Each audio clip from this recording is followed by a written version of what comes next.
Welcome to this Google Sites screencast where we're looking at sharing class information. Specifically in this screencast, you're going to learn how to add images. When you search out images, make sure you find .png or .jpg files, and I'll show examples of that.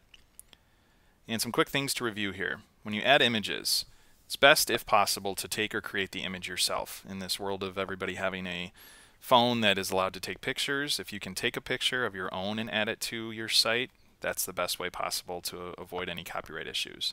If you do have to find images that are online, be sure to look for images that are public domain or free to use or share, and I'll show an example of that. If you do use an image from a site, if you just do a search and happen to find an image from a site, be sure to link back to that site and give credit where credit is due.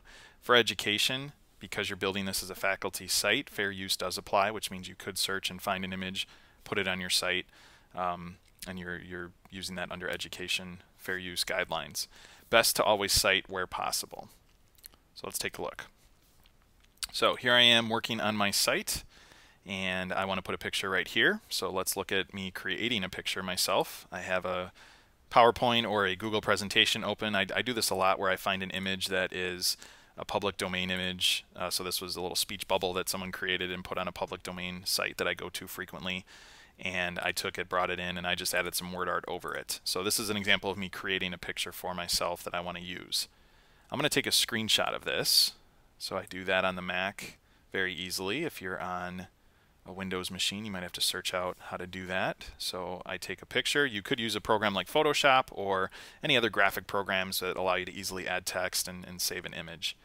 So I created this image myself. I'm going to go back to my site. I'm going to click the little pencil to edit my page. So here's how you bring in a picture. First, place the cursor where you want the picture to go. If it's after the text here, sometimes you have to put a few returns in. I'm going to put the picture right there. I'm going to click Insert Image. This is where you go to bring images in. Your choices for bringing images in are you can either upload them from your computer, which is what I'm going to do now, or if I found a link to a specific picture online, I can link to it and that'll bring it into my site as well. So I'm going to show upload first. I'm going to hit choose. I'm going to navigate to my desktop where I know that screenshot is. There it is. I hit open. That image will be uploaded in and it'll be selected yellow here. I click OK and now that picture is on my page. So that's how you bring a picture in. When you're clicked on a picture, you get this image bar that shows up with all these different settings here. In the middle is small, medium, and large. That changes the size to 3 presets for size. So this is great. You know, obviously I don't want something that's way too big and overlapping into my other column here, so I'm going to choose small. These buttons here on the left are align left, align center, align right. I'm going to put that in the center, and I'll show word wrap later. This is this X is if I need to remove the image, I can click that and that'll just delete it. What's nice about images in Google Sites too is, let's say I wanted this picture to, when clicked on, take people to a specific page or a specific site or somewhere online. I could click change here and I could actually change the URL to direct people to a specific page. So an example of that is maybe you use Moodle when teaching. You could put the Moodle logo on your page, link it up so when users, your students, click the M or the Moodle, it'll take them to the Moodle course. So I've got my picture in there. I'm going to take some of these spaces out by just deleting after the picture so it's nice and neat in there. I hit save and that picture is now on my page. So that's how you bring a picture in. Let's go to my 8th grade new media page. And I want to do another example now. I'm going to edit the page and I'm going to place my cursor where I want a picture to go. Here's a site I use quite frequently. This is called Openclipart.org. Great website where people add clip art that is all public domain. Down here is the fine print that says any people that add images here, they're all considered public domain, so anyone can take and use them for any reason. So I searched out computers, you know, something that I wanted to add. I usually find some really good generic clip art here. Here's a picture I found that I want to add to my page. To add this picture, you have to right click on it, or if you're using a Mac laptop that doesn't have a mouse, you can do a control click. And I want to open this image in a new tab. The reason I do this is, when I do this here, you'll see, when I go to this new tab, you need to get a URL that ends in .png or .jpg. That is the actual file where the file's hosted online. So if you're going to add an image using the URL, you have to highlight that URL, copy it, go back to your site. Again, I place my cursor right here. I'm going to do Insert Image. and I'm going to choose to add by a web address. When I paste this in, if it's a valid link that ends in PNG or JPG, you'll see the picture will appear as a preview. I click OK, and now that picture is part of my site. So this picture really is linking back to where that picture is hosted on the Openclipart website, which is okay to do. If it's a site you know will be there forever, you can do that. One of the dangers of doing that, though, is if that website ever goes down or that picture gets taken down, it will break on your page and you'll get a broken image link here. So sometimes I do download the pictures. I'll show that in a second. So here's the picture. I want to word wrap now because I want this text to kind of move up and be next to the picture. So this is the word wrap button. Just makes it so the picture allows the text to wrap around it, word wrap around it. And I'm going to click Save.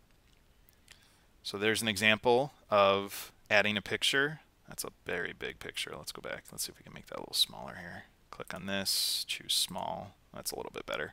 If you can't get a size that's very specific that you need, you will have to edit the picture outside of Google Sites using a program like Photoshop or Preview or Paint, where you can resize an image to the specific size you want. So there's that. If I did want to download this picture that I opened in this new tab, you can right click on it and choose Save Image As, save it to your desktop, and then upload it into your site just like we did in the first example. So I tend to do that rather than link to the picture because, like I said, I never know if this website's going to go down or go away, and I don't want to have to go fix all my pictures later. Here's another example, Google image search. Let's say I do a search, I want to find a picture related to podcasting. So these are all the images that come up. One good tip when teaching digital citizenship is when you do a Google image search, you can come over here to the little settings gear, go to advanced search.